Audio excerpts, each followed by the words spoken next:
শোনাতে চলেছি এমন এক গল্প যে গল্পের শেষ পর্যন্ত রয়েছে টান টান রহস্য। তাহলে শুরু করছি। সুবিখ্যাত সাহিত্যিক শিবরাম চক্রবর্তীর লেখা গল্প 10 নম্বর বাড়ির রহস্য। দিব্যি একটা খালি বাড়ি পেয়ে গেলাম আলিপুরে।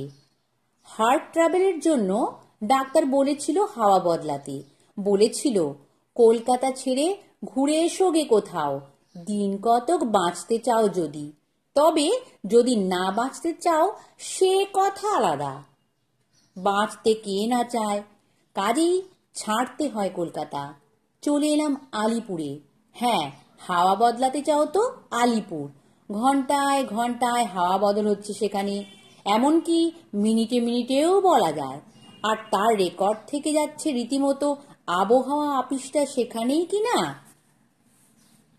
উঠেছি এসে এখানে আজ সকালেই, বিনি আর আমি। আমার উপর হাওয়া বদলানোর দায় আর বিনির দায় খাওয়া বদলের।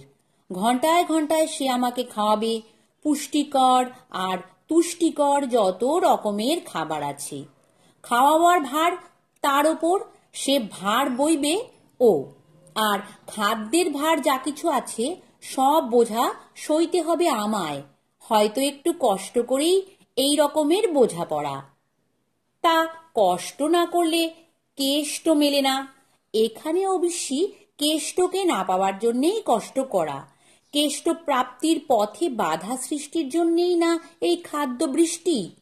তা হোক, যতই কষ্টদায়ক হোক, কেষ্ট আর খাদ্যের মধ্যে বাজ বিচার করতে হলে খাদ্যকেই আমি বেছে নেব অম্লান বদনে, এমনকি শ্রীমতী বিনির রান্না হলেও। 1 ঘন্টাও হয়নি আমার, ইতিমধ্যেই আসরে খাদ্য এসে হাজির। 1 বাটি দুধ আর 1খানা খাম বিনি আমার টেবিলে এনে রাখলো। তোমার চিঠি দাদা, দুধটা খেয়ে ফেলো দেখি। আমি আগে চিঠিখানাকে দেখি, এখনো তো কাউকে এখানকার ঠিকানা জানায়নি। আসতে না আসতেই তবে চিঠি আসে কি করে? কিন্তু না, সত্যি এই ঠিকানারই চিঠি বটে। ওই তো লেখাই রয়েছে লেফাফার উপরেই 10 নং আলিপুর টেরেস। কিন্তু এর মধ্যে আলিপুরে আমাদের ট্রেস পেল কি করে আমাদের শত্রুমিত্ররা? খাম খুলতে খুলতে কেমন একটা চকচকে আওয়াজ পেলাম। খামটা চকচকে বটে, কিন্তু তা বলেই যত চাকচিক্য থাক তার থেকে চকচক শব্দ কেউ আশা করে না। তা বরদাস্তও করা যায় না কখনোই। খাম টামের অত অহংকার থাকা ভালো নয়। শ্রীযুক্ত নতুন প্রতিবেশু সমীপেশু জুৎসই ভণিতা দেখেই চট করে চিঠির শেষে চোখ বুলোতে গেলাম। কোন মহাত্মনের লেখা দেখা যাক। না, নাম ধাম নেই কারো, বিলকুল একখানা চিঠি। প্রতিবেশীর প্রতি বেশি রকম ভালোবাসা থাকে না সকলের, থাকবার কথাও নয় তা মানি, কিন্তু তা বলে সে আসতে না আসতেই তার প্রতি এইরূপ বেনামা ছুঁড়ে মারা, এই বা কি রকমের ভদ্রতা? হ্যাঁ, শ্রীযুক্ত নতুন প্রতিবেশু সমীপেশু, সবিনয় নিবেদন মহাশয়, আপনি আমাদের নতুন প্রতিবেশী। জানি মহাশয়, জানি, কিন্তু দুঃসংবাদ অমন বারবার বেশি বেশি করে মনে করিয়ে দেবার মানে কি বলুন তো? আসতে না আসতেই চান কি যে এখান থেকেই আমরা উঠে যাই? চিঠিখানা রেখে দুধ খেতে যাই, দেখি বাটি ফাঁকা। অজান্তে কখন খেয়ে বসে আছি, যাক বাঁচা গেল। দুধের মতো একটা অখাদ্য যে অন্যজনে খেতে পেরেছে সেটা আমার সৌভাগ্যই। কিন্তু যার বোন আছে, বিনির মতো বোন আছে, তার সৌভাগ্য বলে কিছু নেই। তার হচ্ছে বনবাস। আর 1 বাটি দুধ হাতে সে হাজির, আবার সাথে 1 প্লেট হালুয়া। আরে এই তো খেলাম রে, আবার এখনই? আমি আপত্তি করি। এই ঘন ঘন পথ্যি করলে কি মানুষ বাঁচে? বিশেষ করে হার্ট যাদের খুব উইক, তাতে হার্ট ট্রাবলস সারে যদিও, শেষটায় হয়তো পেটের ট্রাবলেই সে মারা যায়। কিন্তু ডাক্তার বলেছে না ঘন্টায় ঘন্টায় খাওয়াতে। তোর এর মধ্যেই 1 ঘন্টা হয়ে গেল। তাক লাগে আমার। আলিপুরের আবহাওয়া মিনিটে মিনিটে বদলায় বলে শুনেছি বটে, কিন্তু তা বলে ঘন্টারা কিছু আবহাওয়ার মতোই বদলাতে পারে না। তাদের বদলাতে পাক্কা 60 মিনিট লাগে, যেমন লাগতো কলকাতায়। অবশ্যই সময় তত্ত্বে আমি বিশেষজ্ঞ নই, ঘড়ি দর্শনেও পোক্ত নই তেমন, তা ঠিক, কিন্তু তাহলেও আমার ক্ষুদ্র বুদ্ধির যদ্দূর ধারণা, এক এক্সামিনেশনের হল ছাড়া আর কোথাও 15 মিনিটে ঘন্টা কাবার কখনো হয় না। তবে কিনা এখানেও তো আমি একটা পরীক্ষার সম্মুখীন, জীবন মরণী পরীক্ষা। আর সেজন্যই কিনা বিনির কাছে আমি জানতে চাই। বিনির জবাবে যা পাওয়া গেল তা হচ্ছে এই: ডাক্তারের উপদেশ যদি অক্ষরে অক্ষরে পালন করতে হয় তাহলে দিনে রাতে 24 বার খাওয়াতে হয় আমায়। কিন্তু দুঃখের বিষয়, 24 ঘন্টার মধ্যে 12 ঘন্টাই নাকি আমি নাক ডাকাই। আর নাক থেকে হলে নাক থেকে নয়, ঘুম থেকে আমি আবার ভুল শুধরে দিই। যাক, সেই নাকামো থেকে তুলে আমাকে কিছু গেলানোর মতো দুঃসাধ্য কাজ আর দুটি নেই। আর তা নাকি ওর কম্য না। তাছাড়া রাত বিরেতে সেও নাকি একটু ঘুমোতে চায়। ঘুম পেলেই সে ঘুমিয়ে পড়ে সেও। আর আমার মতো অতটা না হলেও ঘুমোতে একটু ভালোই বাসে। তার ঘুমানোর সময় আমাকে তুলেই আর খাওয়াবে বা কে? তাকে তুলে খাওয়ানোর জন্যেই, মানে তাকে নয়, আমাকে খাওয়ানোর জন্যেই। এই ভেবে সে ঠিক করেছে যতক্ষণ আমি জেগে থাকি তার মধ্যেই উঠে পড়ে যেমন করে হোক 12-24 আমাকে খাইয়ে দেবে। এবং সেই মহাচেষ্টাতেই এই খাওয়াও হাল ছেড়ে দিয়ে আমি বলি, খাইয়ে যাও, পড়েছি মোগলের হাতে, খানা খেতে হবে সাথে। দুধের বাটিটা রেখে হালুয়ার প্লেটটা হাতে নিই, চামচে করে মুখে তুলে একটু একটু করে চাখি। চাখতে চাখতে আবার শুনি সেই চকচকানো ধ্বনি। আমার খারাপ লাগে এবার। এই কালো ভূতের মতন হালুয়া, কোনোই চাকচিক্য নেই এর কোনোখানেই। মুখে তুললে এও যদি চকচকে আওয়াজ ছাড়ে তো গা জ্বালা না করে পারে না। এমনি বিচ্ছিরি হালুয়ার মুখে এমন চোকাবুলি বড্ডই বাড়াবাড়ি, নিতান্তই আদিক্ষেতা। কিন্তু না, প্লেটে নয়, দুধের বাটিতেই, সেই চাক্কার টেবিলের ওপরে, শুধু সেই বাটিটা। তার ত্রিসীমানায় কেউ নেই, এক সীমান্তে কেবল আমি, আর সেই দুধের বাটির সম্মুখেই অদ্ভুত উক্ত আওয়াজ চকচক করে যেন দুগ্ধ পান করছে। হকচকানো ব্যাপার। বেশ করে রোগড়ে খালি চোখে তাকালাম ভালো করে। টেবিলে শুধু সেই দুধের বাটিটা, কেউ নেই, কিছু নেই তার কাছাকাছি। খালি সেই বাটিটা। দেখতে দেখতে খালি হয়ে গেল। অবাক কাণ্ড। বুক জড়জড় করতে লাগলো, হার্ট ট্রাবল বাড়তে লাগলো নিজের থেকেই। এ আবার কি গো? এক চকবরতির সামনে এ আবার কোন চক্রবর্তী, কোন চক্রান্তকর্তা? তখনই মনে পড়ল ব্যাপারটা খুব অশ্রুতপূর্ব না। একটু আগেই এমন এক চকচকার যেন আর একবার শুনেছি। আগের বাটিটাও তাহলে এমনি নিজ গুণেই? তবে কি আমি নিজে ফাঁক করিনি সেটাকে? বিনি, বিনি, বিনি! আমার আর্তনাদ ফোটে, আমার চিৎকার এসে ছুটে আসে। কি হয়েছে, কি হয়েছে দাদা? কি আবার হবে? ওই দেখ, আমি দেখাই। অদৃশ্য কিন্তু অশ্রুত মনকে দেখাতে যাই। দেখাতে গিয়ে অন্য দৃশ্য দেখা দেয় আবার। ঘরের কোণে কতকগুলি অগ্নিশলাকা ছোটাছুটি করছে দেখতে পাই। ওমা, এ কি? বিনি গালে হাত দেয়। সে অবাক, আর আমি হতভাগ তার আগেই। খানিক বাদে ওর কথার জবাব দিতে গিয়ে নিজের গোঙানি আমার কানে আসে। ভুতুড়ে বাড়ি নাকি দাদা? কে জানে দিদি, বলতে গেছে এ কথাটাই, কিন্তু সমস্ত বাক্যটা প্লুতস্বর হয়ে বেরিয়ে আসে এক কথায়, গো গো গো গো। আমি বলতে থাকি আপ্লুত হয়ে। তোমার গোয়ার তুমি থামাও তো, বলে বিনি এক জালা ঠান্ডা জল এনে আমার মাথার উপর ঢেলে দেয়। এই সব কাণ্ডেই ভড়কে গিয়েই কিনা কে জানে জ্বলন্ত ফলকগুলি ঘরময় হুটোপাটি লাগিয়ে দেয়। ততক্ষণে আমার সম্বিত ফিরে এসেছে। বোন বলতে কি বন্যি বলতে আমাদের বাড়িতে তুই ছিলি একমাত্র, একমাত্রই বল আর একমাত্রায় বল।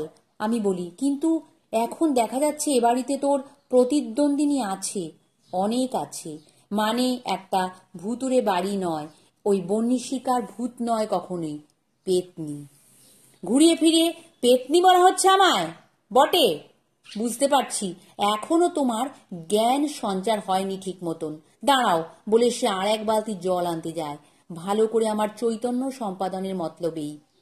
যাবার মুখেই অযাচিত কার লেজে যেন পা পড়ে যায় ওর আগে। বিনি নয়, সেই অদৃশ্য লাঙ্গুলধারী ম্যাও বলে চেঁচিয়ে ওঠে। মাগো বলে এক লাফে সে 4 পা পিছিয়ে আসে, আর চতুর্থবারে আমার ঘাড়ের ওপর এসে পড়ে। জীবটি অদৃশ্য হলে কি হবে, তার আওয়াজ বেশ সুশ্রাব্য, সুখশ্রাব্যই। আর বিনি পায়ে তার আঁচড়ানি একবারই অদৃশ্য নয়, সুদৃশ্যই বলতে হবে। তারপর আইডিন লাগাবার পর সেই পায়ের বাহার যা খোলে দেখবার মতোই। বেড়ালের ভূত, বিনি বলে। উহু, ভুতুড়ে বেড়াল। আমি তার ভ্রম সংশোধন করি। মাগো, বেড়াল মরে ভূত হয় জানতুম না 7 জন্মে। আশ্রিত আইডিন চর্চিত শ্রীচরণে সে হাত বুলোয়। আবার মরে ভূত হবার পরেও এমন বেঁচে জলজ্যান্ত থাকে তা কে জানত? বেড়ালের ভূত মানুষের কোনো ক্ষতি করে না, করতে পারে না, বরং ভেবে দেখি মানুষের উপকারেই লাগে। মনে করো, তুই যেমন ঘন্টায় 4 বার করে আমায় দুধ গেলাবার জন্য কোমর বেঁধেছিস, তাতে ওই ভুতুড়ে বেড়ালটা এখানে না থাকলে আমার কি দশা হতো? আমি কি বাঁচতাম? ওর সাহায্য না পেলে কি? তোমার আদরের বেড়াল নিয়ে তুমি থাকো, আমার সোনার কাজ ফেলে এসেছি বলে আদুরে বিনি বেজার মুখে চলে যায়। এবার আমি চিঠিখানা পড়ি। মহাশয়, আপনি আমাদের নতুন প্রতিবেশী। 10 নম্বর বাড়ির রহস্য হয়তো আপনার জানা নাই, সেই জন্যই আপনাকে সমস্ত জানাবার প্রয়োজন বোধ করছি। হ্যাঁ, খুলেই বলি সব। সে বাড়িতে আপনারা এসে উঠেছেন বছর 2 আগে, আমরাই সেখানে থাকতাম। কিন্তু যে কারণে ওই বাড়ি, অমন চমৎকার বাড়ি আমাদের ছাড়তে হলো, সেই কথাই বলছি। মাঝে যে ঘরটায় এখন আপনি এসে আছেন, ওইটায় আমার শোবার ঘর আর তার ল্যাবরেটরি। আমার কাকা একজন পাশ করা বৈজ্ঞানিক, নাম করলেই টের পাবেন বলে এর বেশি আর জানালাম না। ওই ল্যাবরেটরিতে বসে তিনি নানা রকমের গবেষণা করতেন, নানান পরীক্ষা নিরীক্ষা চলত তার ওইখানেই। এমনি করতে করতে হঠাৎ একদিন তিনি অদৃশ্য হওয়ার উপায় আবিষ্কার করে বসলেন। পরীক্ষায় লাগানোর কাজে কতগুলো বিলাতি ইঁদুর তিনি আনিয়েছিলেন। ইঁদুরগুলো সাহেবদের মতোই সাদা। সেই শ্বেতকায়দের নিয়েই তার যত পরীক্ষা চলত। সেদিনের কথা এখনো আমার স্মরণে আছে। হাঁকাহাঁকি করে তিনি ডাকতে লাগলেন সবাইকে। সবাই আমার ছুটে গেলাম তার গবেষণা ঘরে। তিনি বললেন, দেখ কি হয়েছে দেখ। সবাই আমরা চোখ প্যাট প্যাট করে তাকালাম।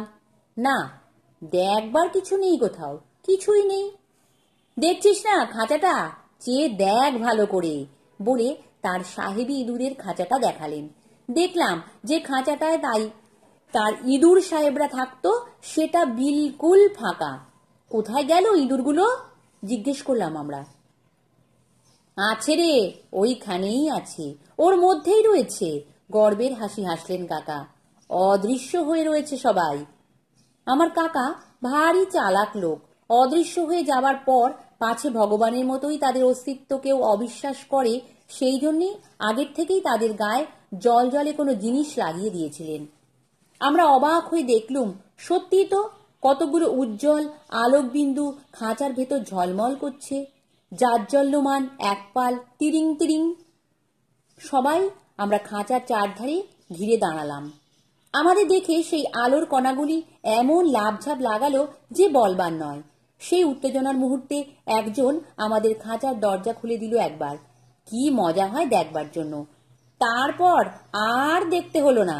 দেখতে না দেখতে জ্বলন্ত ফোঁটাগুলি বেরিয়ে পড়লো খাঁচার থেকে, ছিটকে পড়লো, ছড়িয়ে পড়লো, ছিটকে পড়লো চারধারে, ছোটাছুটি লাগিয়ে দিল ঘরময়। কাকা তখনই আমাদের ঘর থেকে বার করে দিয়ে ক্ষীর এঁটে দিলেন। তিনি খুব চটে গিয়েছিলেন আমাদের এই কাণ্ডে, এই অবৈজ্ঞানিক মনোবৃত্তিতে, তা বলাই বাহুল্য। তারপর কি হলো শুনুন, তার দিন কতক বাদে, যখন সেই অদৃশ্য ইঁদুরের কথা আমরা ভুলে গেছি। কাকার আবিষ্কার কাহিনী আর আমাদের মনে নেই। খেতে বসেছি আমরা সবাই গোল ঘরটায়, কাকিমা পরিবেশন করছেন। এমন সময় কাকিমার আদরের মেনি বেড়ালটা বেরিয়ে ফিরল বাহির থেকে, এসে জমলো আমাদের পাতের গোড়ায়। বসে খালি সে মুখ মুছতে লাগলো নিজের। মুখের ভাব ভারী হাসি খুশি। কোথা থেকে তিনি যে বেশ কিছু সাঁটিয়ে এসেছেন তা বুঝতে পারা শক্ত নয়। তারপর কি বলল মশাই! বসেছিল বেড়ালটা আমাদের সবার চোখের সামনেই, চোখের ওপরেই সেটা কেমন ছায়ার মতো ঘোলাটে হয়ে যেতে লাগলো। দেখতে দেখতে সেই ছায়ামূর্তি ঝাপসা হয়ে মিলিয়ে গেল একেবারে। দেবতারা যেমন অন্তর্হিত হন ঠিক সেই মতন। আমরা খাওয়া ছেড়ে লাফিয়ে উঠলাম। কাকাবাবু খেয়ে দিয়ে ঝিমুচ্ছিলেন তার বেতের চেয়ারে। আমরা ছুটে গিয়ে ঘটনাটা তাকে জানালুম, তার ঘুম ভাঙিয়ে। কিন্তু বিশদ করে সব বোঝাবার আগেই তিনি লাফিয়ে উঠেছেন। তার সযত্নে সমুজ্জ্বল লাঙুলের কতখানি কোন অদৃশ্য জীবের তাড়নায় তার কোলে এসে আশ্রয় নিয়েছিল আচমকা। তিনি তাদের ছুঁড়ে ফেলে দিয়ে টেবিলের উপর উঠে দাঁড়ালেন একেবারে এক লাফে। কাকিমার বেজায় আদরের ছিল বেড়ালটা। তার অন্তর্ধানে তার প্রাণে কিরকম ব্যথা লেগেছিল অনুমান করতে পারবেন। নামজাদা বিজ্ঞানীর বউ হলে কি হবে, বৈজ্ঞানিক দৃষ্টিভঙ্গি যাকে বলে তা তার আদপেই ছিল না। বেড়ালের তিরোধানে মর্মাহত হয়ে কাকাবাবুকেই তার জন্য দায়ী করে তার সঙ্গে তিনি কথাবার্তা বন্ধ করে দিলেন। কিন্তু বৈজ্ঞানিক ছিলেন না বলেই কাকিমার বুদ্ধি ছিল একটু বেশি। একদিন তিনি করলেন কি, একটা বড় জামবাটিতে দুধ ভর্তি করে রেখে দিলেন ঘরের মেঝে, আর সবাইকে বলে দিলেন ম্যাও ম্যাও করে বেশ মৌজ করে গলা সাধতে। আমরা সাধ্যমতো শুরু করেছি। আমাদের সাধ্য সাধনাতে কিনা বলা যায় না, দেখলাম বাটির দুধ কমে আসছে, কমতে শুরু করেছে ক্রমেই। আমাদের সুরধুনি থামতে বিড়ালটা তার অদৃশ্য গোঁফ ডুবিয়ে দুধ পাথারে। দুধের সেই কমতির মুখে কাকিমা করলেন কি, সুকৌশলে তার পুষিকে পাকড়ে ফেললেন। তাকে ধরে না তার গলায় একটি লাল রঙের রুমাল বেঁধে দিলেন কায়দা করে।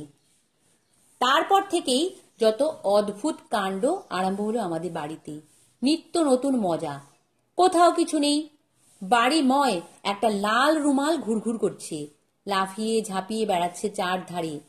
কখনো বা দেখা যেত কতগুলো অগ্নিবিন্দু হন্তদন্ত হয়ে ছুটছে, আর তাদের পিছু পিছু তাড়া করে চলেছে উদ্যত এক লাল ঝান্ডা।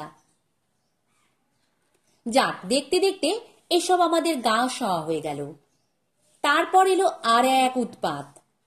তার কিছুদিন পরেই মনে হলো অগ্নিপুচ্ছের সংখ্যা ক্রমশ যেন বেড়ে চলেছে। এদিকে পুষির বংশবৃদ্ধির খবর পেলাম আমরা। প্রচুর কচি গলায় মিশানো মিঠে আওয়াজেই তা জানা গেল। চারধার থেকেই অদৃশ্য কণ্ঠের অবিশ্রান্ত মিউ মিউ শুনে আর অফুরান্ত আলোর ঝিলমিল দেখে সবাই আমরা কেমন মিয়ে গেলাম। এমনকি আমাদের বৈজ্ঞানিক কাকাবাবুও। কুরুবংশ আর পাণ্ডুবংশ দুই পক্ষই বাড়তে লাগলো মা ষষ্ঠীর আশীর্বাদে। আর সেই কুরুক্ষেত্রের মধ্যে বাসা করা আমাদের নিতান্তই কঠিন হয়ে উঠল। আমরা পাত্তারি গুটোতে বাধ্য হলাম। তারপর সেই থেকে ওই বাড়ি খালি পড়েছিল একদিন। এখন আপনারা এসেছেন, যাই হোক, আপনারা যেন ঘাবড়াবেন না। যদি আপনার আনাচে কানাচে অগ্নিশিখাদের নড়ে চড়ে বেড়াতে দেখেন, যদি কখনো বা হঠাৎ আলোর ঝলকানি দেখতে পান বা কোনো অলক্ষিত নখরের লক্ষ্য হন, জানবেন সেটা বিজ্ঞানের জয়স্তম্ভ, আমাদের কাকাবাবুর দান। তার সৃষ্টির আনন্দ, বৈজ্ঞানিক খুশি, আর কাকিমার পুষির বংশবিস্তার। তার জন্য ভয় পাবেন না যেন। অদ্ভুত হলেও ভূত নয় ওসব। বেড়ালের ভূত টুত না, শুধু সেই একটি বেড়ালই বেড়ে বেড়ে এখন প্রভূত হয়েছে, এই মাত্র। প্রীতি নমস্কার নিন। ইতি আপনাদেরই এক অদূরের প্রতিবেশী। পুনশ্চ মাছ আর দুধের পাত্র সব সময় ঢাকা দিয়ে রাখতে যেন ভুলবেন না। চিঠিখানা হাতে নিয়ে বিনির ঘরে যাই। এ বাড়ির ওখানকার বাড়াবাড়ির সব রকম রহস্য আবিষ্কার করতে চাই তার কাছে।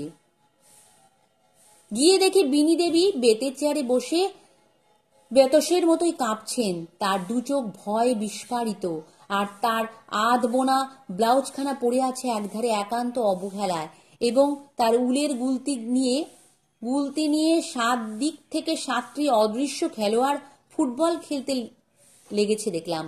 তারপর আর রহস্য বিস্তার করেও কোনো ফল হলো না। বিজ্ঞানের মহিমা ফলাও করেও নয়। বিনি সেই দিনই সেই দণ্ডেই আমাকে নিয়ে চলে এলো সেখান থেকে। চলে এলাম আমাদের পুরনো বাড়িতে, আমার পুরাতন হার্ট ট্রাভেলে। সে বললে, শুধু একটা কথাই বললে, হ্যাঁ মানি এটা বিজ্ঞানের যুগ, কিন্তু তা বলে বিজ্ঞানের সব দান আমাদের মাথা পেতে নিতে হবে এমনকি তা অ্যাটম বোমা হলেও এ কথা আমি মানতে রাজি নই। বৈজ্ঞানিক আবিষ্কার ভালো, খুবই ভালো, কিন্তু তার কাছাকাছি বাস করা কোনো মতেই ভালো নয়। নমস্কার। গল্প পাঠ ভালো লাগলে চ্যানেলটি সাবস্ক্রাইব করে দিও, আর বন্ধু বান্ধব পরিচিতদের সঙ্গে সবার সঙ্গে শেয়ার করে নিও, লাইক ও কমেন্ট দিও।